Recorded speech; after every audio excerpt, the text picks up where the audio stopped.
Welcome to another edition of Panther Sports Talk right here in WIU. I'm your host, Rich Moser. We're joined to start this week by EIU women's basketball coach Lee Buchanan. And Coach, it's a Tuesday. You guys are going to have a game tonight. Right. We talked a little bit about Oakland City last night. So, one, I appreciate you making time. Sure. I know how busy game days are. But I guess talk a little bit about last week's game against SEMO. And if you can see into the future, talk about tonight's game against Oakland City. Yeah, I mean, we had basically last week, we didn't have a game on Monday, so we had a kind of a week to prepare for SEMO. And as the week went on, I feel like the more nervous I became. I think SEMO's a place, it's a hard place to play. It's a big arena. Everything in there seems to be painted red or orange, so the rim kind of blends in with the background. But I thought we had a pretty good week of practice, and I thought when the game started, I thought our players were ready to go. And the ironic thing is we worked a lot on offense last week, and then went out and played really one of our better defensive games. So it's kind of interesting how our players kind of decided, hey, we're going to go to lockdown mode. And I thought we did a really good job of taking SEMO out of what they wanted to do. They're a very pattern offensive team, and we just took them out of what they wanted to do and made them start scrambling and taking shots they didn't really want to take. I think they ended up taking 26 threes, and that's really not what they want to do. So, but we got to play everybody and had some players step up and have some good games and got the win and rolled home. Now, you talked about that, the opportunity to get to play everybody, and that's going to kind of be the theme probably tonight against Oakland City when you play them. There'll be some highlights on next week's show when this game is over. That game we talked about a little bit last week. You put it in there because you had an open date because you had these two long gaps. Right. And against a non-Division I, traditionally, it is an opportunity to get some role players some minutes that person may be a key player in another game down the stretch. No, that's exactly right. And I think, it's a chance for us to get out and work on ourselves and work on our defense and look at some things, get some stuff on film, and then get some players some playing time that may hopefully build some confidence in them so that the next time they're out on the floor, they're comfortable with what they're doing, and we're confident in them and they're confident in themselves, and it just kind of builds momentum. So this is kind of one of those games where you've got to look at it's how we play, not who we play, and then you've got to look at building confidence and momentum going into a big weekend. Now, I know your coaches aren't ones to be scoreboard watchers, but since you didn't play 2 Mondays in a row now, you probably have seen some shuffling in the standings. Right. Murray State lost last night, so you guys actually gained a game in the standings without playing. That's the opponent this weekend, which with them losing yesterday makes this Saturday's games maybe even that more important. Sure. I mean, they beat us down there by 10. We don't feel like we played very well, and part of that was because of them. They did a nice job of defending us, making us trying to shoot over the top of them, and we just didn't hit a lot of shots. So every game's important. Somebody told me if we win out, we'll win it all. So that's the key is just win out. So.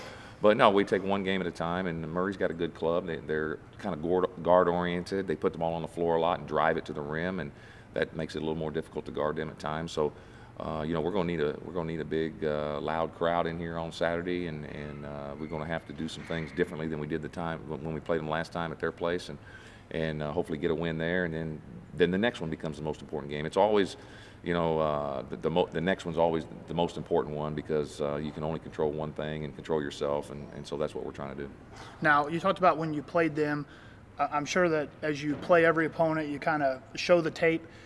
Has this tape been chopped up in certain ways to only show the areas that you really want to emphasize to the girls, or is it a combination of this is what we did really well and this is what we need to get better at? Sure. No, I think it's a combination of both. I think you got to take a look at their offenses and break down their offenses and what worked for them and how it worked. Was it a good offense or was it poor defense by us? And then conversely, we got to look at ourselves offensively. What worked? What didn't work? How did they defend it? Are they trapping? Are they doing different things that took us out of our rhythm? So we've spliced it up quite a bit, to be honest with you, and we've got to not only focus on that game, but we'll also go back and watch their last 2 games and see if they're doing things differently and see who's playing well for them. We'll crunch numbers. I'm a numbers guy, so I'll crunch tons of numbers before the game and try to put, you go in, you got a 50% chance of winning every game, 50% chance of losing, and somehow you've got to try to shift those odds to more of the winning side. So that's kind of what we do leading up to the game and get everything set and then go in with a game plan and hopefully execute that game plan. Now, that game will be at 4 o'clock on Saturday. You'll be able to see that right here on WIU, and then we'll come back on Monday. You'll play what's kind of over the years been one of the rival schools for Eastern Illinois. You'll play Austin Peay on Monday night, 7 o'clock, and here, once again, on WIU, doing some good self-promoting here of the TV station during the show. But that game, they've been down the last couple of years, but it's a team that they seem to always get up when they want to play Eastern Illinois. Yeah, no doubt. When we went down there, they got after us. They're traditionally a zone team this year, and boy, they changed their lineup. They came out and really got up in our socks and really were defending us in man-to-man, and they actually jumped out 12-2 and kind of put us on our heels a little bit. So we had to make some adjustments, and then we ended up going ahead and winning the game. But you're right, Austin Peay and EIU has become a rivalry game, partly because of you know, they've ended our season a couple, 3 times, and we don't take too kindly to that. So it's definitely a rivalry game, and you know, they've got 3 seniors. I'm sure they're going to want to try to do some good things and put a feather in the cap by beating EIU. I met with my staff on Monday, and we talked about, hey, no matter what happens on Saturday against Murray, the Austin Peay game is going to be very, very important on Monday night, so we can't slip up regardless.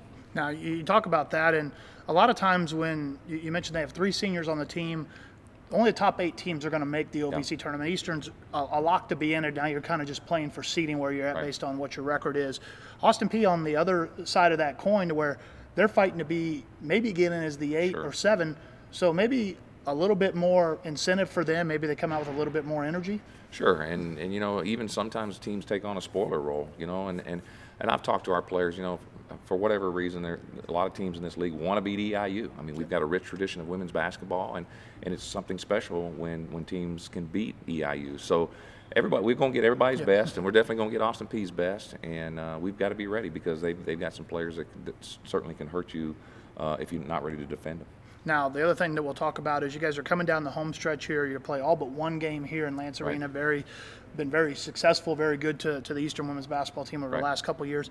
Part of that is the senior class is going to graduate in a couple weeks, and over the next couple weeks we'll talk about each one of them. But kind of start a little bit with Sydney Mitchell. She's going to come up on the 1,000 points here in her career. That'll give you 3 on the team. And I guess we've mentioned her over the year, but she's really kind of been a spark plug for you guys, I think, during league play with her being healthy again. Yeah, and we've talked about her. You know, she had an injured back back in the summer, and it took a long time to try to start to heal. And you know, if you've got a bad back, there's not much else you can do. And so, first thing we had to do was get her healthy, and we worked on that in October and November, and she started feeling a little better in December. Well, and she's never going to be 100%, but when she felt like, wow, I'm ready to go, then she was out of shape. So then we had to work on that part of it. So she's done some extra running and done a lot of stuff, and those are the things that people don't see. They get to see her run up and down and play, but all the work and all the dedication that she has to do and sacrifices that she has to make just to get herself, her body ready to go, get herself in shape, all the extra shots she's been doing, those things go a long way in helping her come out and do what she's capable of doing on the basketball floor. So that's a credit to her and wanting to get back and help this team win a championship. All right, Coach, well, best of luck tonight on Tuesday. We won't talk about this game till next week. We'll also at that time talk about the Murray game, and then we'll talk about the Austin Peay game. Reminder, those games 4 o'clock on Saturday right here in Lance Arena, 4 o'clock right here on WIU, 7 o'clock on Monday against Austin Peay right here in Lance, also right here on WIU. This weekend, EIU Athletics is up next. Panther fans, here's what's going on in Panther Athletics.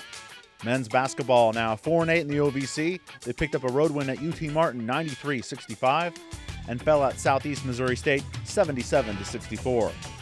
Women's basketball now 9-2 overall in the OVC. They won 64-46 at Southeast Missouri State. Indoor track competed at the Grand Valley Big Meet, and Calvin Edwards and Mick Viken picked up first place finishes for the Panthers. Men's and women's tennis in action this past weekend. The men, now 2-1 on the season, won 9-0 at St. Francis. The women's team picked up a 9-0 win at Missouri St. Louis. They're also 2-1 on the season. Now here's what to watch for this week. On Thursday, men's basketball is back at Lance Arena as they take on OVC West rival Austin Peay. You can watch that game on WEIU TV or listen to it on Hitmix 88.9 WEIU. On Friday, track hosts the EIU Friday Night Special at the Lance Fieldhouse at 2 o'clock. And baseball gets the season underway. They're in Jackson, Mississippi at the Jackson State Tournament. They'll take on Texas Southern at 3 o'clock. On Saturday, a full slate of Panther athletics. Baseball continues action at the Jackson State Tourney as they take on Texas Southern once again. Women's tennis is at Southern Illinois for a 1 o'clock match. Panther softball gets the new season underway. They're in Montgomery, Alabama at the Alabama State Tourney. They'll take on Alabama State at 1 o'clock, and then UNC Greensboro at 3:30. Baseball with a 6 o'clock game against Jackson State in the Jackson State Tourney. And it's a Panther basketball doubleheader at Lance Arena. The EIU men and women against Murray State, the women's game at 4, the men's game at 6. You can see both games on WEIU TV or listen to them on Hitmix 88.9 WEIU. On Sunday, softball continues action at the Alabama State Tourney. They take on UNC Greensboro at 10 o'clock. and then host Alabama State at 12 o'clock. Baseball wraps up action at the Jackson State Tourney as they take on the host team at 1 o'clock. Men's tennis takes on Dayton at 3 o'clock in Danville, Illinois. On Monday, women's basketball at Lance Arena as they take on OVC West rival Austin Peay. You can watch that game on WEIU TV or listen to it on Hitmix 88.9 WEIU. Next Wednesday, men's and women's swimming are at the Summit League Championships at Oakland University in Rochester, Michigan. And the homestand continues at Lance Arena for Panther basketball, the men's team taking on Belmont. You can watch that game on WEIU TV or listen to it on Hitmix 88.9 WEIU. For Panther Sports Talk, I'm Ramin Kabassoon. Front to Woods. Woods driving around Libo, got through traffic, laid it up, laid it in, got fouled. Piper at the point, goes high post Blanford, works down the lane, through traffic, laid it in and got fouled. Strong move. Piper on the wing, Heron, three-point shot. Yes! Heron having a night to remember. The push to march is on as OVC West rivals Eastern Illinois and Austin Peay meet at Lance Arena. It's the Panthers and Governors, Thursday at 7.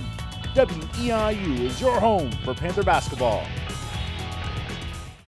Welcome back to Panther Sports Talk, now joined by EIU men's basketball coach Jay Spoonhour. And Coach, last week, I guess, a tale of two different nights from a shooting perspective when you guys go out there. And you kind of joked a little bit about after the game on Saturday that the basketball gods even things out over the course of a season. And on Thursday, everything went down for you guys. And on Saturday night, it all seemed to go down for SEMO. It was the same game. It was the same game. We were just on opposite sides of it both times. So it is the kind of the way it goes. And you know, when shots start going in early, it just sort of starts building. It's the same way in every sport. Same thing in baseball.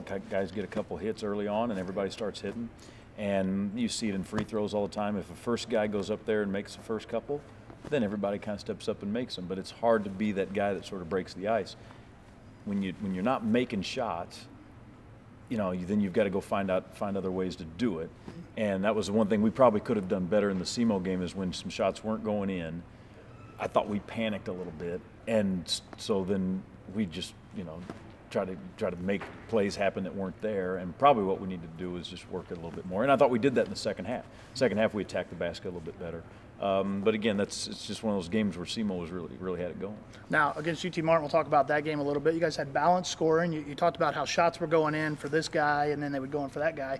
5 guys in double-figure scoring, but nobody that had like a 30-point game. They were all in that 10 to 15-point range, so you had a good balanced effort from everybody on the team. Malcolm's game was probably the best one. He hurt his ankle and couldn't play in the second half, or he may have ended up having more, but he made his first 4 threes, and the only one that he missed was the one at the end of the half where it was just sort of last second and he pitched it up there. But he had the closest one to like a huge game. But it's what we were talking about. It was, just everything looks good when the shots go in at the end of the possession. I'm not sure we ran any better offense in the Martin game than we did in SEMO. Yeah. We ran it just as well, the shots didn't go in as well. Now, I know a lot of times you're a defensive guy. You talk about that's how you need to win games. When you get an offensive night like that, when you start looking at the tape, do you look at, okay, this is where we maybe need to get a little bit better in defense because the offense went down for us? Well, you're always doing that. I mean, you're always looking at things you can improve. I mean, the good thing about it was we did guard. I mean, we had, we scored 90-some points, but they still only had – the pace of the game was the same. They still ended up with 60-some points. And so that's what we've got to keep people in that area. The SEMO game was way too fast. Just too fast of a game. We let the game get going, and it got going because of our offense, because we took quick shots, early shots, bad plays, tried to make plays at the beginning of the possession. Now the game goes faster. That's how they end up getting 70-some-odd points, and we can't, we just can't have that. And in the SEMO game, I think at the end of the day, you look at the final score, you don't see that maybe they jumped out to that. You guys did a good job, I thought, in the second half, like you said, slowing it down, playing a little bit more discipline, and really chipped away at that lead, but it was almost too much to overcome despite how you guys played the second half. You have to have everything go your way on a deal like that. And things were kind of going our way. We were getting the ball to the bucket and made a couple shots. They were missing some. But when it got down to about the 6-minute mark, we had it at about a 12-point game, and we were getting stops. And we had 2 really good possessions in about a 4-possession span. There were 2 really good things where the possession lasted until about the last 5 seconds of the shot clock. Defensively, I'm talking. And they made threes as the shot clock was going off. Well, there's 6 points, and we ended up coming down and scoring 2 and had it down to around 10.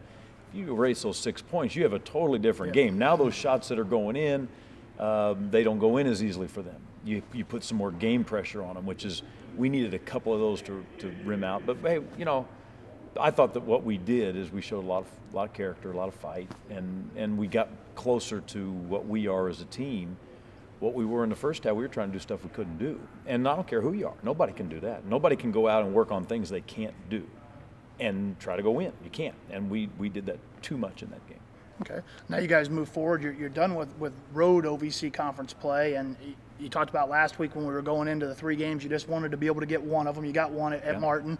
Would have always liked to get more than that. I know coaches always want to get every one of them. But now the schedule comes back to you at least at home, and it starts with Austin Peay, a team that you guys kind of started this little string you've been on when you got a road win down there a couple weeks ago. Yeah, and it seems like a while ago, and I think they're playing better than they were at that point. They were having a hard time at that point in the year, and I think they're in all these games. They played Murray to overtime, and they played Belmont real tight, and they're playing people better. They haven't won as many as they want, but this is one of those that it's huge. I mean, we've got to get, 2 wins would get us in the tournament.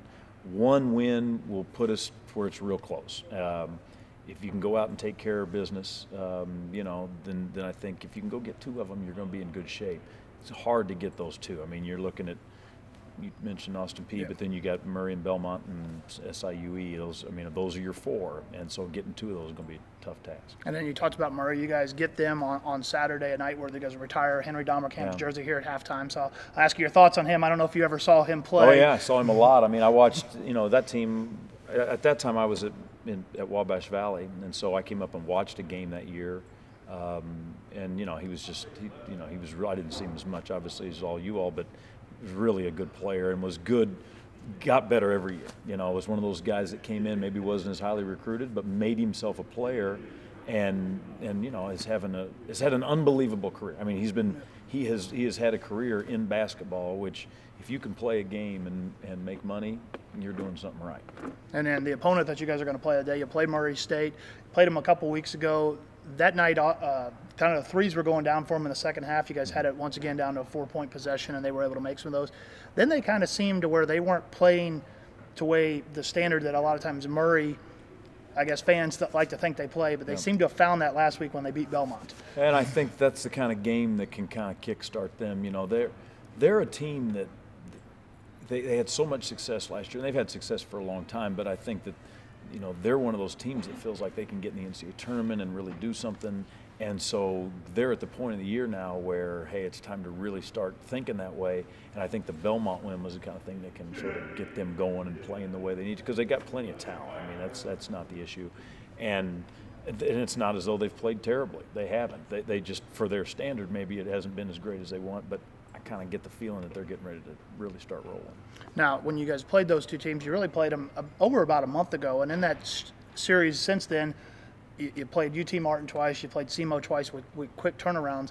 Now that you had a little bit of distance between those 2 games, is it easier to scout those guys, or is it still kind of fresh in your players' memories when you go down there? Your teams are different. I mean, they're the way that Austin Peay was playing then is not. They've a lot has changed in a month, and a lot has changed with us. We have a different mentality. We're doing some different things offensively. They are as well. So, it'll be one of those things where this will be the first time that we've really kind of had some pressure on us in terms of being at home. There's pressure to win when you're at home, and this is a big game. The other games we've had, like you go on the road and win. There wasn't any pressure on us at Austin Peay. We hadn't won a game yet. We were just trying to do whatever we could do.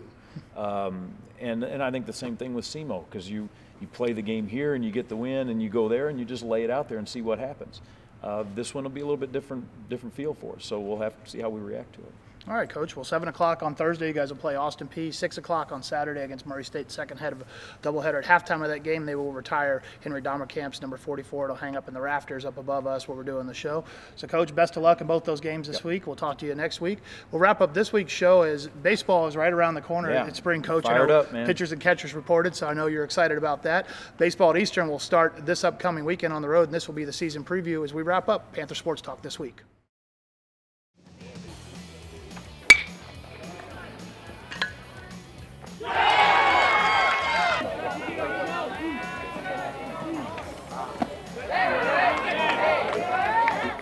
Eastern Illinois baseball built some momentum at the end of the 2012 season, and even though they lost several key players, they say they'll be looking to finish what they started in 2013. I think the team got real close last year. You know, first half of the year we were kind of playing and doing okay, not great, and then we started winning and the team just got really close, and a lot of the guys that were on the team last year kind of came back this year saying, okay, let's finish it, hence the word finish. And the new guys kind of caught on pretty quick to it too, saying, well, I want to help, I want to win, and so everyone's really focused this year. In some ways, we have a lot of veterans back, and in some ways, we have some new people in key positions. I think veteran-wise is the starting pitchers. You know, we play in 2 days. Troy Barton, you know, last year 9 wins, coming back is huge, having that kind of we call it a Friday night guy going into a weekend. Christian Slasnick, again, starting since his freshman year as a junior. So just to have those 2 guys, you know, makes it huge for us. Other guys, Caleb Howe, Nick Priestman, Brent Bollick, Jacob Reese, guys that have been playing for a number of years in the OVC. So you have that veteran kind of a player coming back, know what it takes to win. But a key component of our team that's really missing is the power in the lineup, losing kind of our 3, 4, 5 hitters from last year. So we brought in Trey Vavra from Madison Area Junior College in Wisconsin. And we also added Dimitri Taylor, who was a football guy, who's decided just to play baseball. And those 2 guys, you know, you don't know as the season gets going what they're going to do, but pretty lucky to add them based on other people in the lineup not having much pop. So again, a lot of veterans and some key issues, but still some key areas that we need to make sure it does well this year.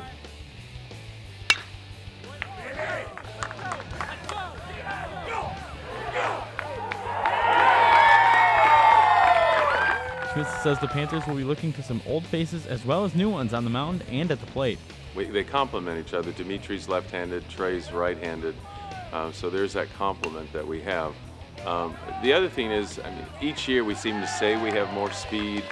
Doesn't necessarily come out in the spring, but you know, Tyler Schweigert's going to start at shortstop. He runs really well. Nick Priestman, Caleb Howe, Nate Cepena. So I think we have 4 or 5 guys that are going to be able to run. And this again is the 3rd year of the new bat, but I think we're going to be able to run a little bit more than we have in the past. I think the neatest thing about Troy is, like I said, he's been through the league a number of years. He knows what it takes to win. He's won many, many big games here. You know, he's a guy, when you talk about a weekend, you need to have that first guy who you want to win every Friday, but really is going to pitch deep into the game, and that's what he's done on a consistent basis. He's able to rely on his fastball, and that's going to help keep his pitch count down and give us a chance to go into game 2 and 3 without having many pitchers used. Here's Greenfield into the windup, and the pitch on the way, and a swing and a line drive, caught by the second baseman Schweigert. Here's the ball, 1 pitch, swing, and a ground ball up the middle. Strang to his left has it behind the bag, throws to first for the out. We've also added Joe Greenfield. Joe pitched for us 2 years ago, went JUCO, came back. Again, another power arm. So the bullpen is always an issue that you always worry about. We've had our good years with good bullpens, and when they didn't pitch well, we've not had our good years. So right now we have him penciled in to be the closer. You know, we'll see how it goes. Hopefully the starting pitching stays deep in the games where Joe can come at the end. So to have a guy like that, Troy at the beginning, Joe at the end, it makes you feel pretty good on the first couple games of a weekend. The Panthers will be looking to carry over from the end of last season when they finished 4th in the OVC, and they'll be looking to compete with several teams at the top of the conference again this season. Well, I think the conference the last few years has really, I mean, Austin Peay has been the leader, and they're out there again this year. We've added Belmont, and Belmont's been to a regional the last 2 years. So, you know, we've added another very good team. EKU came on the last couple of years. J-State's the same. So, you know, there are 4 teams that are up there now that are going to really compete for that title. So we're not just competing with, in the years past, we would compete with Austin Peay or J-State. There's 4 or 5 guys that are going to knock each other off along the way. The Panthers start their schedule February 15th in Jackson, Mississippi, and they'll be looking to pick up where they left off in 2012. I mean, we don't play the OVC to start the year. We play out of conference games, and we don't want to be worrying about what other teams are doing. We want to be worrying about us right now. As a coach, you always worry, is it going to come together? And it did come together. And this year, this fall, the off season, you worry about chemistry and all those little ingredients that goes along with talent. And it's probably one of the closest teams I've been around. So it's a great feeling. The word for the year that we've used, I know a lot of teams have used it, but finish is our kind of team word.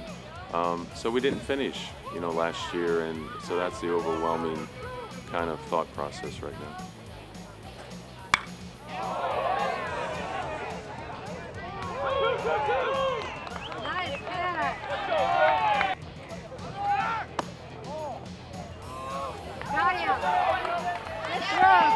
Reporting for Panther Sports Talk, I'm Brad Kupiak. On the right to Blandford, up top Heron, wide open three from the point, in and out, back in. Now to Blandford, down the lane he goes, in for a banker, and he scored it. Nixon 2-on-1, Nixon in the paint, dumps the king on the trail, layup, good. It's a Saturday Panther basketball doubleheader on WEIU. OVC Western Division rivals collide at Lance Arena as the EIU women and men battle the Racers of Murray State. It's the Panthers and Racers, Saturday at 4 and 6. WEIU is your home for Panther basketball. Starters driving left side, the shot is blocked by Kelsey Witt, emphatically blocked, taken away by Witt. Nixon in the front court into the defense, scores and a foul. Eastern Illinois Panther basketball is on WEIU. The EIU women have their eyes set on an OVC championship, and they'll look to take down OVC West rival Austin Peay. It's the Panthers and Governors Monday at 7. WEIU is your home for Panther basketball.